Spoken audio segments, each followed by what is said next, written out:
So third speaker in this session is Mike Thompson, and Mike is from Ridley Hall, and now we're over to the theologian. Okay, thank you. Now for something very different. You can tell by my accent I'm not from around here, and it's true. I lived in Nottingham for 7 years before I decided to look in Bus and others. But I've lived in the UK for 32 years. I did my PhD here in Cambridge on the influence of Jesus tradition, Jesus teaching an example of false ethics in Romans.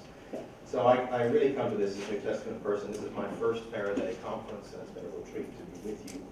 And I'm learning a lot. Originally I was a math and physics major, but when I came to Faith I wanted to learn Greek. And so ever since then I've been into theology. So the soul in the New Testament, and this really has its origins with Alistair Coles in an after-dinner conversation. So I owe my presence here to Alistair's kind invitation. There has been a Copernican revolution in the understanding of the body-soul relation in the Bible for New Testament and Old Testament scholars, particularly in the last century. Until the 20th century, most Christians were taking a dichotomous view of body, spirit, separable, in a sense, bits, or a trichotomous view of body, soul, and spirit, with the notion of an immortal soul. In fact, if you look in Hastings' Dictionary of the Christian Church, or some older dictionaries like that, you would see frequent references to the immortal soul in lots of sermons. It's taken for granted that kind of notion. And the roots of that belief in a dichotomous or trichotomous experience, where you could actually separate out different bits of a person and the immortality of the soul, of course, go back to, we get separations in Plato. We get it clearly flowering in Epistle to Diognetus. We get it in Philo of Alexandria. We get it, of course, perhaps to some extent in Origen, but there's an Origen specialist here who can speak about that. But pretty quickly, this became the dominant Christian view. But Rudolf Bultmann's Pauline anthropology, his New Testament theology, which was kind of a bombshell, his work, of course, was a massive study of Paul, and discovering in Paul the way Paul used the word soma, or body, saw that for Paul at least, these things were not separable, and made a strong point, which I've rephrased now to make it a bit more inclusive. She does not have a soma, she is a soma. These are not separable bits, as it were, of a person. And the human person is seen, as has been said in a number of our talks, essentially an embodied unity. So if we go back to the beginning, the roots of New Testament understanding of just about anything are, I would argue, strongly Jewish. The great majority, if not all of the New Testament writers were Jewish. I heard a paper just recently arguing that Luke, as well as the other writers, was Jewish. And I think there's a good case to be made for that. In any case, the key word is, of course, nephesh in Hebrew, which occurs 755 times in the Old Testament and was translated 600 times in the Septuagint, the Greek translation of that by Suke. Which in some texts actually meant throat or neck, which was something I didn't realize before, if you want to think in terms of physiology, but most of the time is used of humanity as a living, needing, longing, desiring, striving, yearning person or being. When translated as soul, typically somebody who has emotions, desires, stirrings of the mind, capacity, of course, for relating to others and to God. Nephesh, the key, the operative Old Testament word for us. When we get to the New Testament, well, I'll say a bit more about nephesh in the Old Testament. It's not arguably, according to more recent Old Testament scholars, but we've got at least two Old Testament scholars here who can correct me on this, and I look forward to what they have to share. Not a separable part of the human person. A person is a soul, and likewise, there's no unembodied life. If you go back to the oldest parts of the Old Testament, at death, one goes into the ground, Sheol, in Hebrew, or Hades in Septuagint, and there was no expectation of life after death. It simply went into the ground, thinking of burial. And so, consequently, all the blessing one has to happen in this life, and that's why all the prosperity gospel people go back to the Old Testament text and emphasize blessing in this life, because there really wasn't much of an expectation of anything after that. Nephesh is never given the meaning of an indestructible core of being. in contrast to physical life, or being capable of living when cut off from physical life, according to Hans Walter Wolff in his Anthropology of the Old Testament. That's one Old Testament anthropologist. There may well be a wide variety of views, but his writing has been pretty influential. In later strands of the Old Testament, we begin to see hope of a life after death. You can see it most clearly in Daniel 12:2. But most people would date Daniel relatively late, post-exilic, after there's been exposure to a more dualistic religion as a result of the being carried away in captivity. So resurrection, if there is to be life after this, at least in the Jewish tradition, is essential. So we see that difference between the Pharisees and the Sadducees reflected in the New Testament, where the Sadducees, who were quite conservative in terms of their base text, and depended very much on the Pentateuch, found no evidence of resurrection, didn't believe in life after death. That's the oldest style of Jewish eschatology. You simply die, you go into the ground, you go into Sheol. Whereas the Pharisees were influenced by later texts and believed in resurrection, as did Jesus and as did Paul. In the New Testament, we have a number of terms, and there's a fair bit of overlap between several of them. Psyche, or psyche, can be variously translated. You'll see in another slide in just a minute. As soul or life or self or being or person. Pneuma, spirit, pneumatic, spirit, breath, or wind. A little bit of overlap between the two. And certainly for Paul, pneuma is specifically our capacity, as it were, to relate to God. Pneuma is not arguably a separable part of us, but it's viewing our humanity and our ability to particularly relate to God. Whereas psyche has more to do with us simply being a living creature. Cardia is heart. Some overlap there. A heart particularly can be darkened, as it were.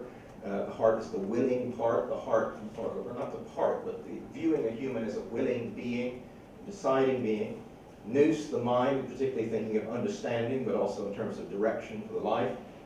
Sarx, flesh, and I should go back and say that pneuma, the reason there's so many references for that in the New Testament is, of course, because of the Holy Spirit. And the theology of that, you get just a few references to the human spirit in the New Testament. Sarx, or flesh, for Paul, many people will make much of the flesh-spirit dichotomy in Paul. But the thing to remember is that Paul was thoroughly still Jewish, and when he said negative things about the flesh, he wasn't talking about this stuff being bad. What he's talking about is the dependence on our weak, frail human existence in contrast to the empowering Spirit of God. So he was not a Gnostic. He didn't drive a wedge between physicality and the rest of our life in the sense that anything physical was bad. As a good Jew, he believed in God's good creation. That's always our starting point. A very material religion, Judaism, as was early Christianity. Flesh is a good thing. But it's weak in comparison. If you're going to simply depend on the flesh, then you're missing out something in terms of not depending on the spirit. Soma, body, typically referring to the experience of a human being in its physicality and our capacity to be differentiated by what we appear to be and how we feel. Here's just a graph to show you how frequently the word pneuma, or psyche is spread out over the New Testament. I didn't know this before doing the kind of survey. It occurs 103 times in the New Testament. It's in just about every writing, just about every book except in Paul. In Paul it's limited to a few letters, but it's in every letter of the New Testament except for 2 John, which is such a short letter, it's not surprising. And here are the new RSV translations of psyche. Now, if you go back, I wish I had time to really look at the AV so you could see the big difference. The AV, which is a very literal translation, you probably have soul the great majority of times, psyche translated. But it's interesting, most of the time, psyche is translated as a living being, life. Soul 33 times, but often in Old Testament quotations, where it's trying to preserve, particularly in the Shema and the Hear, O Israel, the Lord your God is one. You will love the Lord your God with all your heart and soul. Very important fundamental text, so it gets repeated in that way. But you can see there's a fair bit of variety there. So here are some passages where psyche clearly means life, as far as the NRSV is concerned. Get up, take the child and his mother, and go to the land of Israel. For those who are seeking a child's life, are dead. Seeking a child's soul? I don't think so. Life is a much better translation. Matthew 6:25, therefore I tell you, do not worry about your life, what you will eat or what you will drink, or about your body, what you will wear. Is not life more than food, and the body more than clothing? Just as the Son of Man came not to be served, but to serve and to give his life a ransom for many. Give his soul a ransom for many. As people would say, life makes better sense there as a translation. Suke as soul. Here's some of the representative texts that the NRSV has chosen to keep as soul. You can get a flavor of it. Here is my servant whom I have chosen, my beloved in whom my soul is well pleased. I will put my spirit upon him, he will proclaim justice to the Gentiles. Here is one of those Old Testament quotations. Where interestingly, God is speaking through the prophet, and God is saying, my soul is well pleased. So does God have a soul? Raises interesting questions there in terms of what's being expressed by soul. Now my soul is troubled, and what should I say? Father, save me from this hour.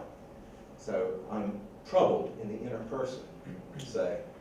In James 1:21, therefore rid yourselves of all sordidness and rank growth of wickedness, and welcome with meekness the implanted word that has the power to save your soul. So there's plenty of language about saving the soul, which you can see, particularly when you begin to think about the immortality of the soul, begins to take real precedence.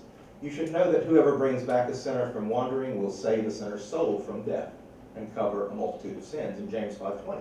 But it's quite possible to read that as save the sinner's life from death, particularly belief reflected even in the church still, that the wrong kinds of behavior, whatever, can lead to physical death. Witness the story of Ananias and Sapphira, or Paul's words in 1 Corinthians 11, where he refers to some people sleeping. More about that in a minute. In 1 Peter 1:22, now that you have purified your souls by obedience to the truth, so that you have genuine mutual love, love one another deeply from the heart. Purify your soul, inner character, you are. Beloved, I urge you as aliens and exiles to abstain from the desires of the flesh that wage war against the soul. There you have the outer-inner kind of contrast, and we get that outer-inner contrast in other texts using other words. Paul will talk about the inner person, the outer person, the inner person. Although the outer person is wearing away, the inner person is being renewed day by day. That does not mean that they are separable in a sense and can exist separately. So what about the trichotomous view? I mean, for many people, this is straightforward. Just look at 1 Thessalonians 5:23. May the God of peace himself sanctify you entirely. May your spirit and soul and body be kept sound and blameless at the coming of our Lord Jesus Christ. But if you look at most New Testament commentaries on this text, recent ones of course, they would say that what's going on here is simply a rhetorical way of emphasizing the completeness of the human experience, rather than implying that these bits could be separately taken off, and you'd still, they could actually exist separately from each other. Similarly, we find in Hebrews 4:12, indeed the word of God is living and active, sharper than any two-edged sword, piercing until it divides soul from spirit, joints from marrow. It is able to judge the thoughts and intentions of the heart. This is a little harder because you can separate joints from marrow, but the emphasis is to make a point about the penetrating power of the Word of God rather than make a statement about human anthropology. And the thing to consider before saying, well, because it says these two things, they must be two separable bits, is to reflect on variations of the Shema that we do find. You shall love the Lord your God with all your heart, with all your soul, with all your mind. Now we're trichotomous in a different way. Are we four parts if you add body in, that can all be separated out? These are different ways of looking at the totality of human experience. The soul in the sense of being alive, living, striving, the heart in the sense of making decisions, the mind in terms of understanding all different factors. But most New Testament scholars today would say this is talking about simply the whole person, without separable bits. Now there are a few texts that are difficult for what I've just been talking about, and Christians obviously disagree. We probably have disagreement in this room, and it'll be good to explore that if we've got time in the question and answer period. In Revelation 24, I saw thrones, and those seated on them were given authority to judge. I also saw the souls of those who'd been beheaded for their testimony to Jesus and for the Word of God. They had not worshipped the beast or its image, and had not received its mark on their foreheads or their hands. They came to life and reigned with Christ 1,000 years. Now the visuals in the book of Revelation are difficult for lots of reasons. The text often is composite drawing on literary forms in the Old Testament. To some extent, there's an auditory aspect to it, and the effect it has when you hear these words. And artists who try to draw the things that John describes have a hard time actually depicting it. I mean, if we really think about this, does this mean that the prophet sat there and watched them reign for 1,000 years? And obviously not. Points are being made here.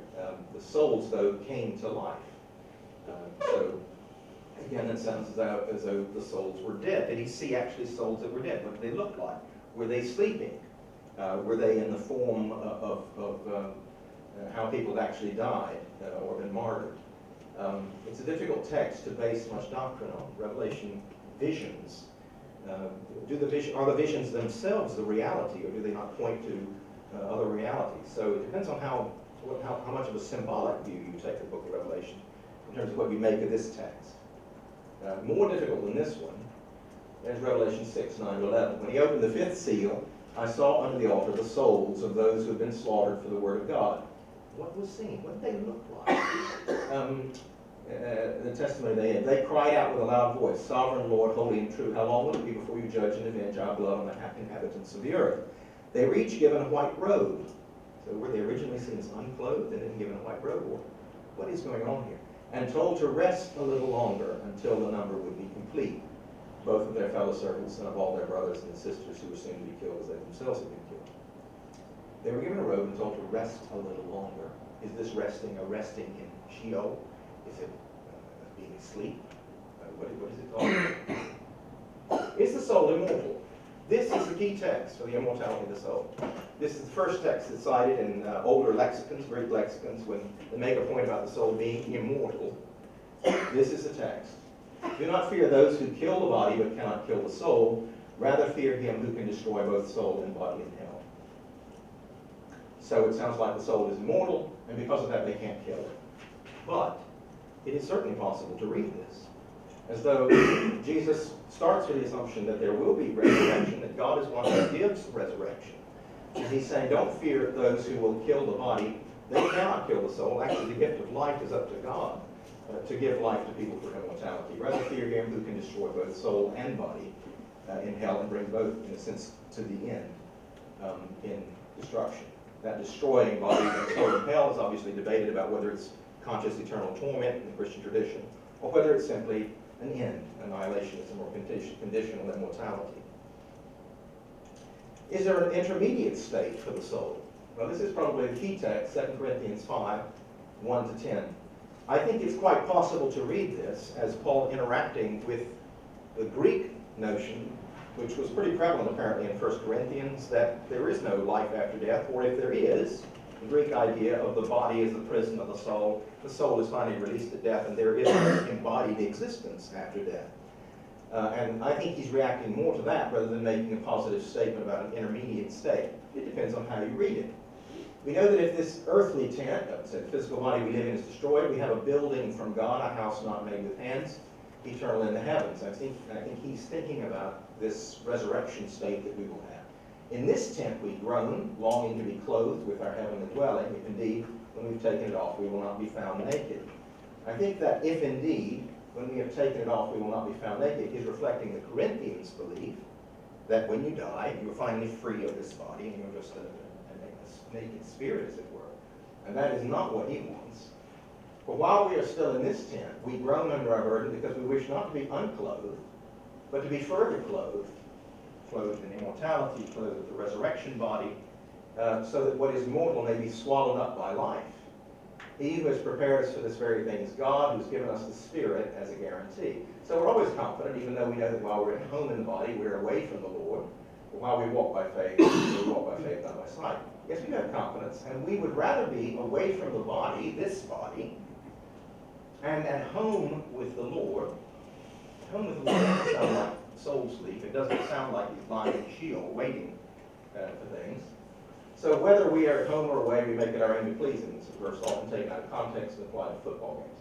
For all of us must appear before the judgment seat of Christ, so that each may receive recompense for what has been done in the body, whether good or evil. And there's some related texts we could talk about if we had time. The rich man Lazarus in Luke, question there. Should we derive eschatology from parables? Are they designed to do that? Similar question, should we derive our economic theory from the parable of the workers? Some work a few hours, some work all day, they get paid the same thing. How much do we build on parables? Today you will be with me in paradise. That sounds pretty immediate in terms of presence. To depart and be with Christ in Philippians, Paul seemed to think that he would be with God if he died without delay. Do the dead really sleep? We get that language in 1 Thessalonians 4 and 1 Corinthians 11. How am I doing for time? Sorry, just now. Just now. Just now. If I could just finish with the sentence. I think that soul sleep language, how we interpret that depends on what perspective we take. Is it an ontological statement about the experience of those who died from their perspective, or is it a phenomenological statement from the perspective of those who are left behind and their viewing? I think all this language about delay and sleep is actually from the perspective of those who are left behind, because we experience a delay in terms of being with Christ, whereas those who died are, in my reading of Paul and the rest of the New Testament, together with Christ already without any experience of delay. But I better stop there. I've run off. Or other of these, and they might want to come back at each other as well. First question. Tricia. This is about the soul. I wonder if you've got any views on what happens to the soul of a Christian at the point of death. So where does that soul go? Are they in suspension until the resurrection? Or what happens to that person encapsulated in the soul? And I'm also thinking about how does our perspective of spatial time affect God's eternal view? I agree. I think sometimes we've interpreted a number of texts as though God and the dead are under the same limitations of time that we are. And you can just say, oh, there are several different views about what happens after death, and you can't reconcile them, etc., just leave it. I try to read the whole canon together and try to make sense of that. If I do that, it seems to me there are texts that indicate that one who is dead is with God immediately. There isn't a delay. In a sense, one vaults to the eschaton. One is there on the last day in resurrection. There isn't a conscious delay. And that's why I think in this language of soul sleep, I think that's for our benefit, because we see, or at least in the old days, we saw somebody put in the ground, they stayed in the ground, and then eventually the idea would be they would arise. So phenomenologically, it looks like there's a long delay in waiting. But I don't see evidence for waiting on the part of the ontology of the person who's died. But Christians disagree on this, and a number of Christians believe that souls do sleep, but aren't aware of the delay. So you think the eternal perspective actually solves our problem of worrying about what happens to somebody when they go in the ground? So resurrection and God's eternal perspective solves that. I think God's character is what solves our dilemma about what happens to people. I think that's really the most important thing, because as we said earlier, the important thing is not whether we know God, it's whether God knows us, ultimately. Perhaps is there a follow-up question on that one related to the same thing? Is that are you on the... I'm on the same one as well. Yeah, can we take one at the back there on the same... Thanks very much for the talk, which I found really useful. I wondered if you could comment on the transformation perspective, because thinking about people with dementia where the body and the mind is deteriorating, the last trumpet shall sound. What's your perspective on that? I believe in it with all my heart. I think Paul could not conceive of an unembodied existence, and that the transformation affects every aspect of it. And it's a mystery. I mean, there is continuity, obviously, because Jesus could be recognized, but also he wasn't recognized on the Emmaus Road. We don't know how much to make of that. Was he wearing a hoodie, or we just don't know.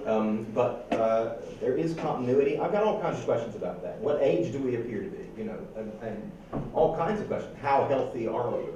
But I mean, I think for Paul and for Paul, the real problem was weakness, decay, and death, physical death, and the loss, the gradual loss of our faculties, and part of the hope that he had, fundamental hope, was that all of that would be restored and more in a glorious resurrection body, and he didn't want to give up on that physicality.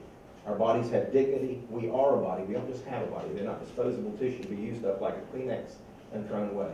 we are a body, and so our bodies are really, really important. Just as important as the inner man, the inner person, the outer person. Alistair, you want to add to that? Well, just a small point. I think what's very helpful about what Mike has told us is that the concept that the soul is separable and immortal is not hard pressed in the New Testament. So it's possible to be like me and say that the soul is embodied and dependent on the body and at one level dies as we die and remain within boundaries of the New Testament orthodoxy. I think that's really helpful because out there is strong dualism. In our churches there's very strong innate dualism which makes it difficult for people like me. Thank you. Caroline. Thank you very much for 3 absolutely superb talks. And I just wanted to add something that the third speaker said in his talk about the nature of a 3-part list. I'm a discursive psychology. I've analysed all sorts of oral speech. And if there's one thing that's robust in that whole tradition, it's the nature of what is a 3-part list. And it means completeness and wholeness. So where did you go on your shopping trip? I went to the butcher's, I went to the baker's, I went to the candlestick makers. It appears time and time again.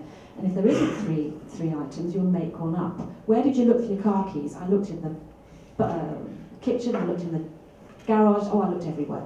You'll make up a 3rd one. So if we see a 3-part list, one thing you can be sure of, it doesn't mean a list of 3. It doesn't mean that we are made up of 3 separate. So I would take that. So I think what it does show, as you say in your talk, and which other people said in theirs, that I'm thinking the middle one now, that there are so many different aspects of how we are, and the huge amount of different aspects we are can be shorthand into the 3-part list. Mike, do you want to comment on that? No, just thank you. I agree. I think you don't want to leave out other bits. I mean, the other aspects like heart that we saw in the allusion to the Shema. So does that make us a 4-part person? I don't think it does. On the front row, and then we'll go further back. Thank you very much. Another question for Mike, I'm sorry about that. So we heard this morning from Julian Hughes about how important not only the brain and the cell and the body is for the self or the soul, but also the embeddedness in a social context. And I'm just wondering what that means, because in terms of eschatology, in terms of what our soul would be like in the next world and who would be around, and how our soul is so dependent. I am. Half of me is my wife. I mean, certainly my memory is very dependent on her, and a lot of the way I am from day to day, if I'm with her, is dependent upon that. And I wonder what theology has to say about I think when people asked Jesus what was really important, he answered with 2 relational points: the Shema and Leviticus 19:18. So how we relate to God and how we relate to one another. So relationships are fundamental to human existence and fundamental to God. The problem with the church is that we sometimes have moved in the direction of trying to build the Church of the Immaculate Perception. We think we're basically Gnostics, or we think Christianity is all about knowledge, and I think it is all about relationships. And so for that reason, I think heaven is relational, and I wish I knew more about it. I think I just have to wait to find out. But I think it is social. So I have respect for the hermit tradition. I have respect for the solitary in giving themselves fully to God. But I think that really is exceptional. And that really we're called to be social beings in relation to others. So, sorry, that's all kind of basic stuff. I guess everybody would say. I don't think there's any escaping that. Thank you. There's a question, further back there. Hi. I have a question for Duncan. As you were talking, I was very much thinking about what the implications might be of your work, particularly in terms of the environment's impact on your development. What the implications might be for people suffering with learning disabilities, such as dyslexia, and going through how environmental factors might figure there. Are there any work's been done there? I think that has lots of implications. I guess the way that we often think about the work that Amy's doing on looking at things like socioeconomic status, which is a bit of a kind of misnomer in that obviously encompasses lots of things, is that, so one interesting thing, for example, is that schools are now given much more control over the spending of their resources, or be them dwindling resources, in that they are, the kind of pupil premium is that the money follows the children, and one challenge that they're faced with is, what do we do with that money? So what's the best way of supporting children that we know are likely to do poorly over the next X number of years of schooling? And so I think one thing that we really hope is that the long-term impact of the work that we're doing is to be able to provide those kinds of practitioners with an evidence base about the best kind of support that is suitable for children with different kinds of difficulty. So I think that's what we would say is that in the long run, hopefully the main implication is to provide that evidence base for practitioners. Hilary, and then I'll take one over this side. My question is also for Duncan. I really liked where you were going at the end, implying that there isn't just this kind of conception, developmental model. But when it comes to the issue of faith, I wondered how that intersected with the work of Justin Barrett, who seems to suggest that there is some innate preponderance in children to think of a divine being, or I'm not expressing it very well, but you know I think I know what you mean. The reason that I chose the example of face processing is not just because it was a really good example of a module, this kind of classic modular system, but that there's also a bit of a tradition in people arguing that religion or religious belief is just parasitic, to use their phrase, on the face processing module. It's kind of hijacked. So in 2001 there was a book called Religion Explained, and that was kind of the central thesis. There's a module for interpersonal relationships, face processing module, and that we seek out relationships. I am, well, you should probably guess from the talk, not a massive fan of how helpful it is to think of the brain as being modular, especially when you study children, because it brings with it all sorts of baggage about them being closed systems that can't be influenced, and we know that that's not true. So I tend to resist the notion that there is a kind of innate God module. I think that we have the kind of architecture for interpersonal relationships, but that doesn't mean that there's no impact of all sorts of other kind of surroundings on the nurturing of those kinds of relationships. No one who's worked with kids can see that children who are growing up in nurturing environments, that has a massive effect on the way they are, the way they treat other people, the way they relate to other people, and I see no reason why that wouldn't influence their expectation, their thinking about what God might be like. But I wouldn't really think of that as a kind of reductionist kind of account, I don't think. Sorry, that's a bit of an rambling answer, but rambling answer. I have a question about the soul. Do you think that we can have free will and moral responsibility if you are made only of matter and we don't have any disembodied part of our persons? I think we have an inner life, and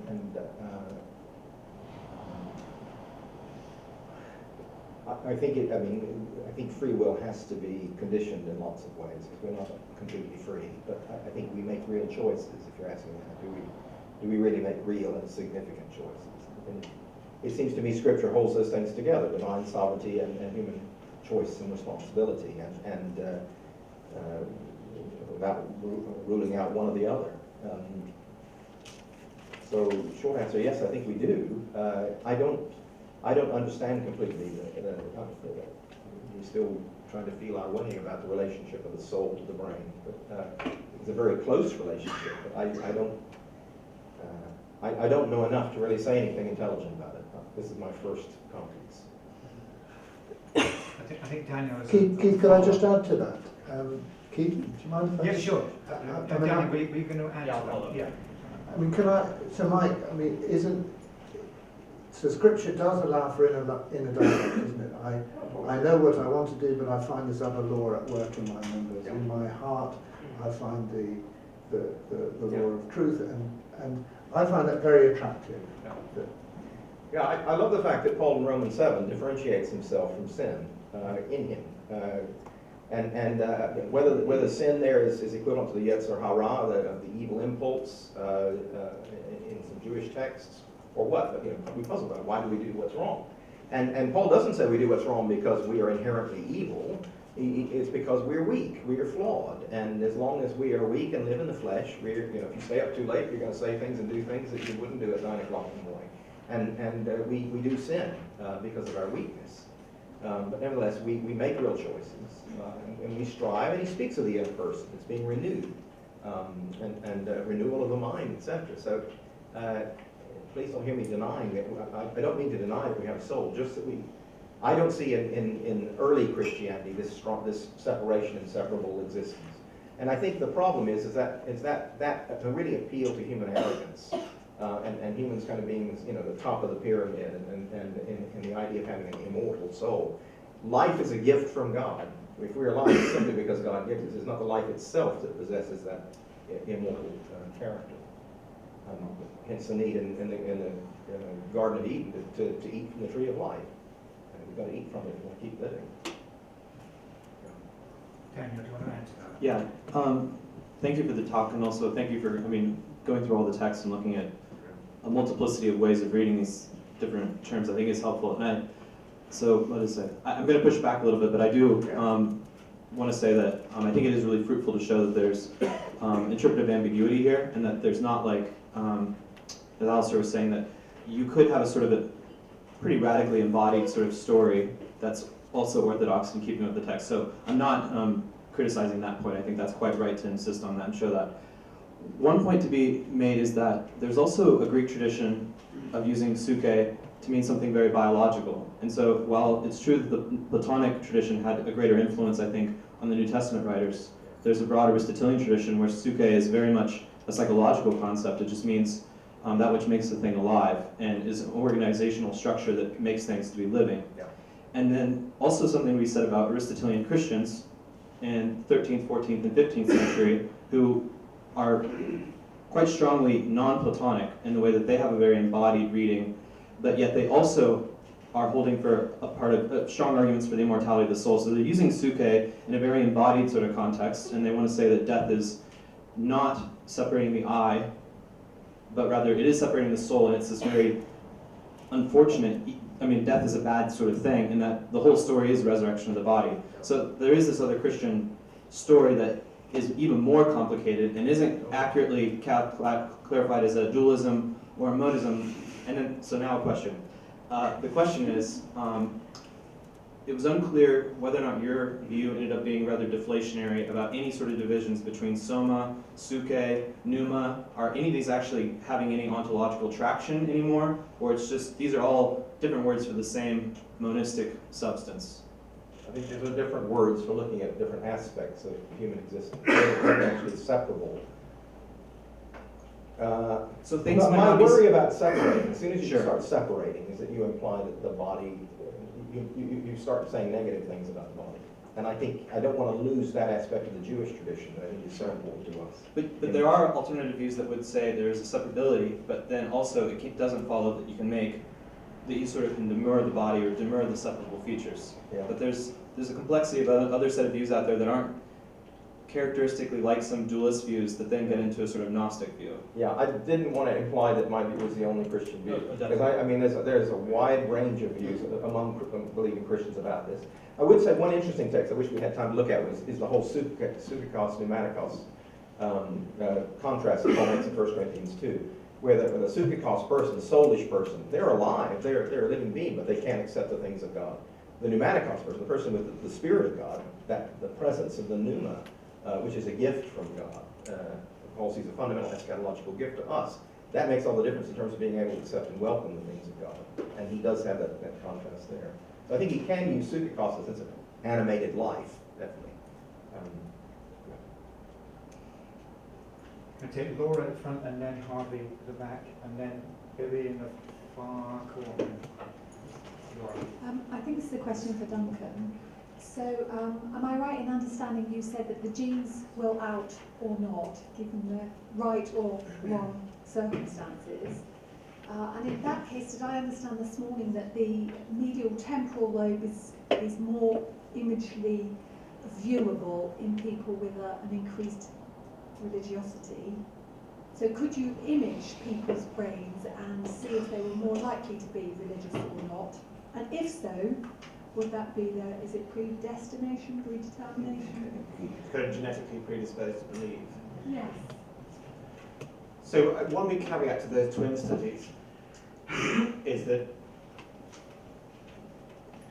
when it comes to then saying which genes are important for what, when it comes to cognition, we've basically totally failed, pretty much, to establish that. And that's because it's incredibly complicated, and the kind of numbers that you need to do it properly are very, very big. So there are very, very few good studies looking at how particular genes are related to specific traits. And actually the examples where there's a kind of a one-to-one mapping are really exceptionally rare. And so just to say that something is something is explained to a large extent by genetics often doesn't really give much explanation, because we're not able to drill down and find out what aspects of the genetics and what influences where and why some genes are expressed and some genes are not.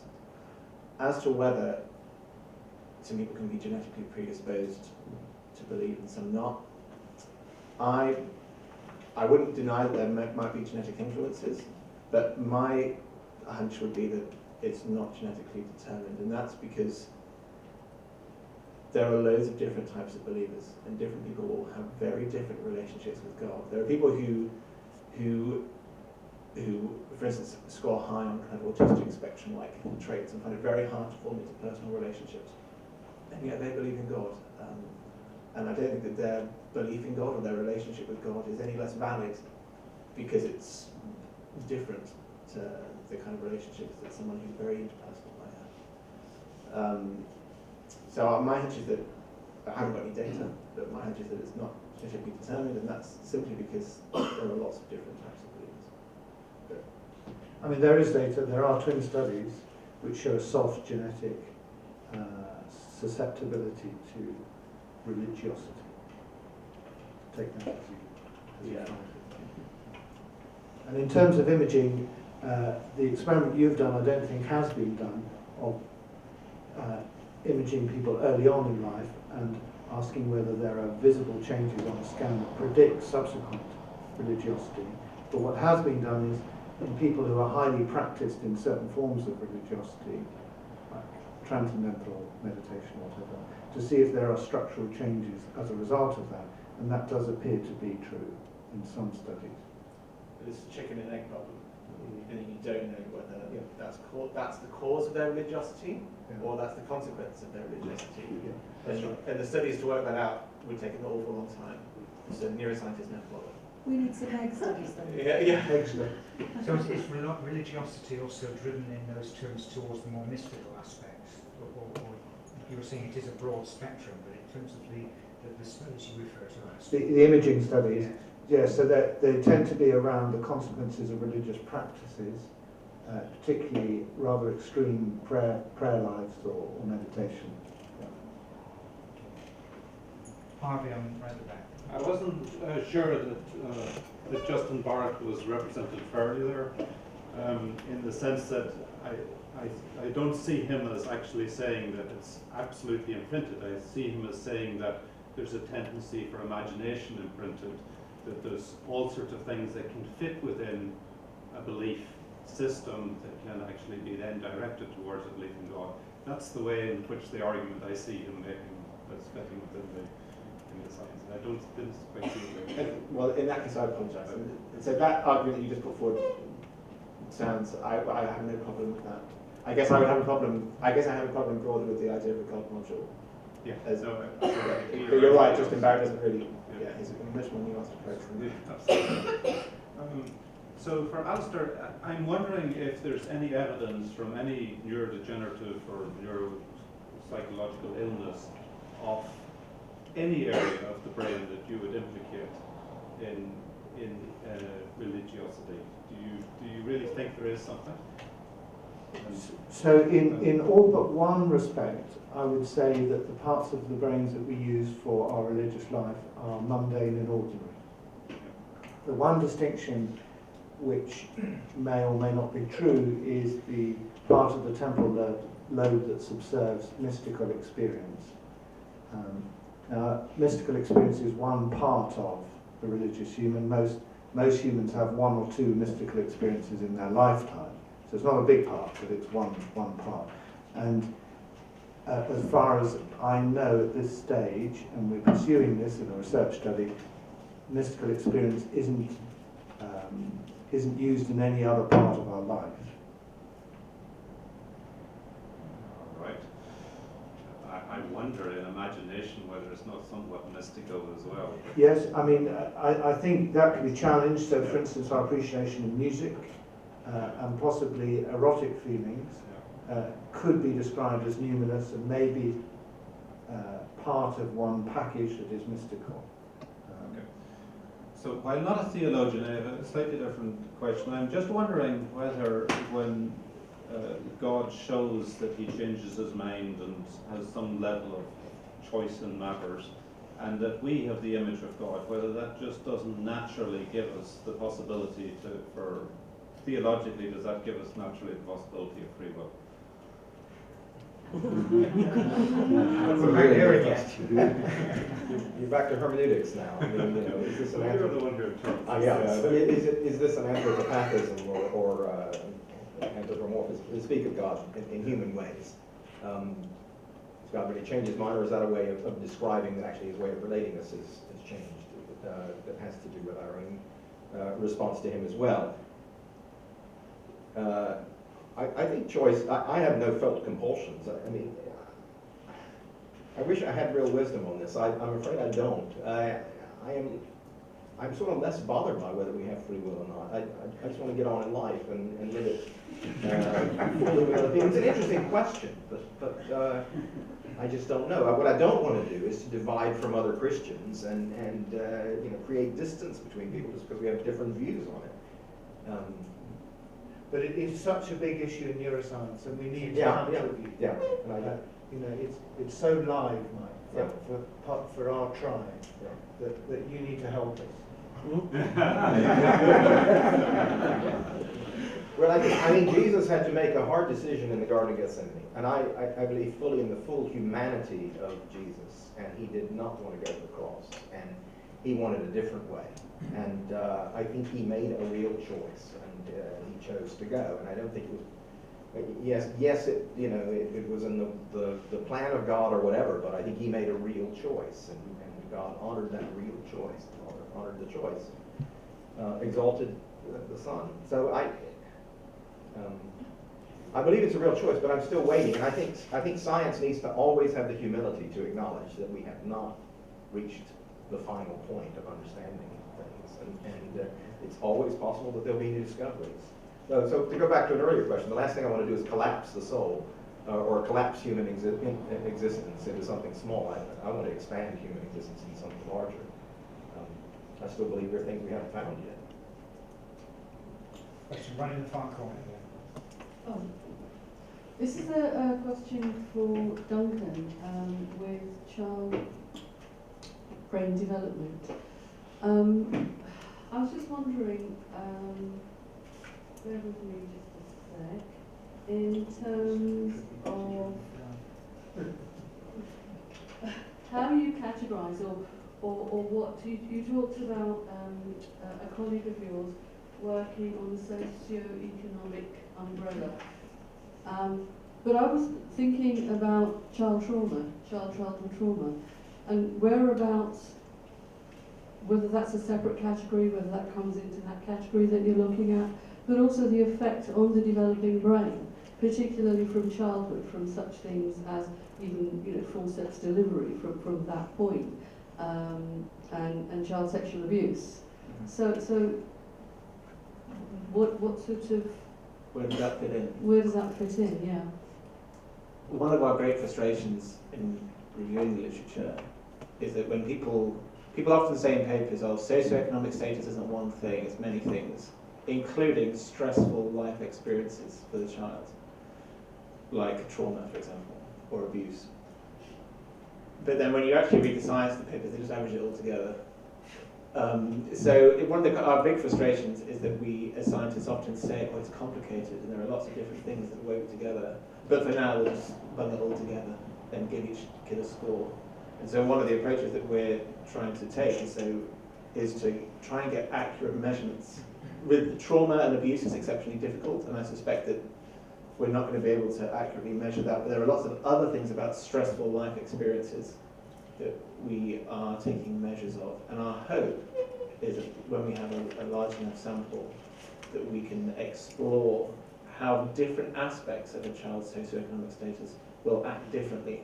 So, you know, that parental income is not the same as stressful life experience, for example. Does that make any sense? Yeah, you're basically saying that it's very difficult because there isn't so much going on in terms of the research for this. Yeah, basically, as scientists, we've kind of fudged it. And you're right, and that these are kind of separate things. But one day we would one day, we fudged lots of things. One day we would really love to do a longitudinal study where we can follow children over time. But those studies are really hard to run because they take time and they're expensive. My experience of working with survivors of childhood trauma is that one of the threads that crops up is there is something wrong with my brain. I can't seem to move away from this. I am broken. Something's broken in there. And there isn't anything necessarily that I can come back with in a way that will say, well, actually, and the whole genetic thing as well, you know, this is me, because it's so conditioned into them from the babyhood that this is something wrong with you, that there isn't any research out there that says, well, actually, you know, something else. I guess one thing that really heartens us is that there's a large degree of variability. There are children who have experienced trauma who make incredible recoveries. And we don't always hear too much about their stories, and that's because as adults they don't want to share it, or that they feel they've moved on. And so I guess for us the really heartening thing is that there is a large degree of variability which tells us that it is possible to move on from something like that. And not to feel like you're kind of trapped or that there's a genetically determined route. And in fact, one of the things we're really interested in, not completely in terms of trauma, but one of the things we are really interested in is why is there that high degree of variability, and how can understanding that help those children who are going to find it very difficult to make positive developmental progress. Yeah, there's an effect of the thwarted development, shall we say. It does affect other areas, relational, social. Thank you. I can see lots of other hands up, and I'm conscious of time, and that I'm assuming you want at least a short break before lunch. So I'm going to cut the questions there, but our speakers are still here. You can work them hard before they get their lunch break in conversation. But can you join me in thanking